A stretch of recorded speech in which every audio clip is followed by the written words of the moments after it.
Good morning, dear student. Today I will discuss you class 7th science first chapter nutrition in plant. Last topic today we discuss saprotrophs. Saprotrophs means होता है मृतोपजीवी।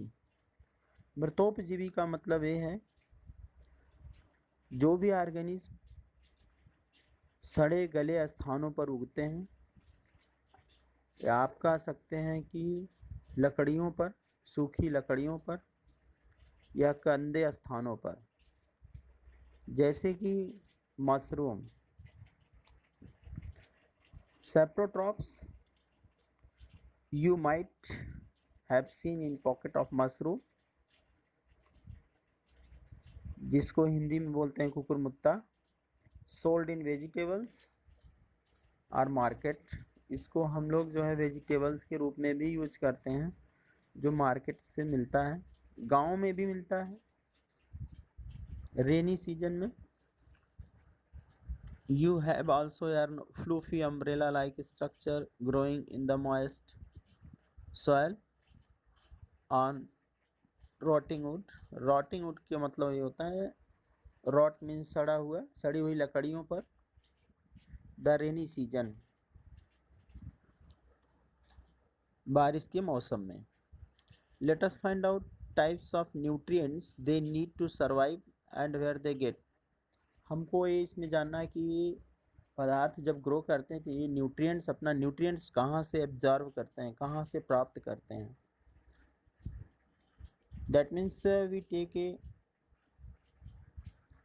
moisture with water, leave moist warm paste to 2 to 3 days or fluffy patch appears them. The color of the patch, we observe the patch under the microscope magnifying glass, right, to see a cotton like threads spreads piece of bread. That means you see in this diagram like fungi growing on event. जैसे हम लोग bread खाते हैं per day breakfast में, अगर उसको हम 2-3 दिन के लिए रख दें, किसी भी प्लेस में रख दें, तो उसमें होता क्या है कि ग्रीन ग्रीन कलर के फंगस लग जाते हैं।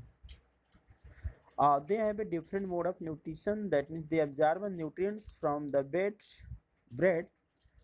This mode of nutrition in this organism takes the nutrients from dead and decaying matter. That means we saprotrophic nutrition, इसको बोलेंगे मृतोपजीवी पोषण। मृतोपजीवी ऑर्गेनिज्म को हम सैप्रोट्रॉप्स कहते हैं। Fungus also grow on A pickles leather, जैसे अचार घर में हम लोग रखते हैं डिब्बे में, उस कुछ टाइम के बाद आप जब डिब्बे का लीड खोलेंगे, ओपन करेंगे, तो ऊपर साइड में देखेंगे वाइट टाइप्स का फंगस लग जाता है। This is a types of saprotrophs. Clothes में भी होता है, कपड़ों में भी, लीदर्स चमड़े में भी। ए मॉइस्चर कंडीशन में होता है, that means you will find in a rainy season, that means moistured place, all types of fungus can grow on cloths, leathers, mushroom will also, and fungus. The fungal spore are generally present in the air. They lead to the fungus also grow on pickles, leaves, cloths and other articles. They have left in hot and humid weather to a long time. During rainy seasons, they spoil many things. That means you ask your parents means about menace to the fungus in your house. Fungal spores are generally present in air.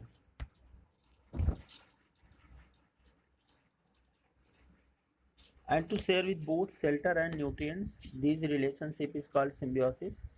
जैसे algae और lichen, नाम सुने ही होंगे आप लोग। Algae और lichen दोनों जो है सिम्बियोटिक एसोसिएशन शो करते हैं। परजीवी हैं, एक दूसरे पर आश्रित होते हैं। फंगस क्या करता है, वो फूड प्रोवाइड करेगा। लाइकेन क्या करता है, उसको डिफेंस प्रोवाइड करता है। The plants provides nutrients to the fungus and it returns the fungus provide water and certain nutrients. This type of organism is called lichen. Lichen is a type of plant. That means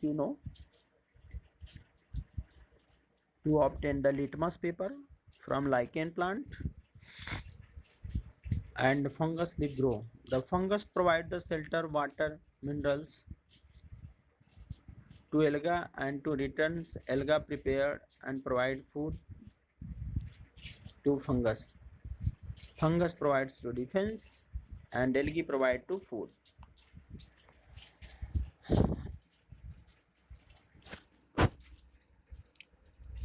How, and we discussed how nutrients are replenished in the soil. Have you seen the farmers spreading manures or fertilizers in the field of gardeners using them in lawn and pots? You know why this is done. That means you learn the plant absorb minerals and nutrients from the soil. मतलब plant जो होते हैं soil में घुलनशील minerals means खनिज पदार्थ और water को एब्जॉर्ब करते हैं। Their amounts in soil keeps to the declining. Fertilizer and manure contain nutrients such as nitrogen, potassium, phosphorus, etc. These nutrients need to be added from time to time to enrich the soil. We can grow plant and keep them healthy if we can fulfill the nutrients that is required to plant. मतलब plant को भी जो भी nutrients की आवश्यकता होती है, necessity होती है, वो सॉइल से एब्जॉर्ब कर लेता है। बट सॉइल में रिच अमाउंट में न्यूट्रिएंट्स रहने चाहिए, जैसे कि नाइट्रोजन है, पोटेशियम है, फास्फोरस है, जिससे प्लांट जो है सॉइल से एब्जॉर्ब कर लेता है। Usually crop plants absorb a lot of nitrogen and the soil becomes deficient in the nitrogen. जैसे कि पता ही है नाइट्रोजन की जो क्वांटिटी होती है वो सबसे ज़्यादा होती है। 78% नाइट्रोजन पाया जाता है एनवायरनमेंट में। और प्लांट जो है नाइट्रोजन को सीधे नाइट्रोजन फार्म में नहीं लेते हैं। इस प्लांट नाइट्रोजन जो है सॉइल में नाइट्राइट फार्म में चेंज होता है, फिर सॉइल में मिक्स होकर प्लांट उसको नाइट्रेट फार्म में लेते हैं। You learn that though nitrogen gas is available in plenty in the air, plant cannot use to the manner they can use carbon dioxide. They need the nitrogen in soluble form. The bacterium is called rhizobium, can take atmospheric nitrogen and convert into the soil forms, but rhizobium cannot make own food. So it often leaves the root of gram, pea, moong, bean, चना, P मटर, मूंग की दाल होती है, been same होता है, and other legumes, और भी दलहनी वाली फसलें होती हैं जो प्रोवाइड करती हैं नाइट्रोजन का, जैसे अरहर, ये रिच अमाउंट में नाइट्रोजन प्रोवाइड करता है। In turn to the plant provide food and shelter to the bacteria, thus they have symbiotic relationships. This association is great significant for the farmers. They can reduce use the nitrogenous fertilizer where legumes, मतलब जहाँ पर legumes की मात्रा अधिक होती है soil में, plant में, वहाँ पर जो होता है नाइट्रोजनस फर्टिलाइजेशन बहुत कम मात्रा में यूज होता है। Thank you.